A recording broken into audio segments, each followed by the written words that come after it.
एक दौलतमंद इंसान ने अपने बेटे को वसीयत देते हुए कहा, बेटा मेरे मरने के बाद मेरे पैरों में ये फटे हुए मोजे यानी जुराब पहना देना, मेरी ये इच्छा जरूर पूरी करना। पिता के मरते ही नहलाने के बाद बेटे ने पंडित जी से पिता की आखिरी इच्छा बताई। पंडित जी ने कहा, हमारे धर्म में कुछ भी पहनाने की इजाजत नहीं है, पर बेटी की जिद थी कि पिता की आखिरी इच्छा अवश्य पूरी होनी चाहिए। बहस इतनी बढ़ गई कि शहर के पंडितों को जमा किया गया, लेकिन कोई नतीजा नहीं निकला।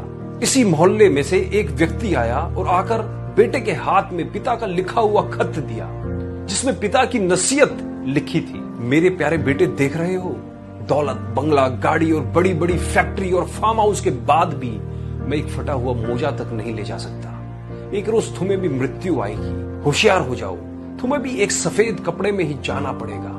लिहाजा कोशिश करना, पैसों के लिए किसी को दुख मत देना, गलत तरीके से पैसा ना कमाना, धन को धर्म के कार्य में ही लगाना। सबको यह जानने का हक है कि शरीर छूटने के बाद सिर्फ कर्म ही साथ जाएंगे, लेकिन फिर भी आदमी तब तक धन के पीछे भागता रहता है जब तक उसका निधन नहीं हो जाता। बेटा, कुछ बातों का हमेशा याद रखना, जैसे जो आपसे दिल से बात करता है उसे कभी दिमाग से जवाब मत देना।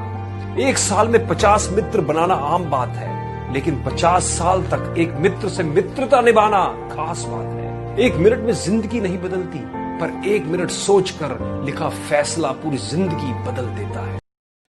Share chat.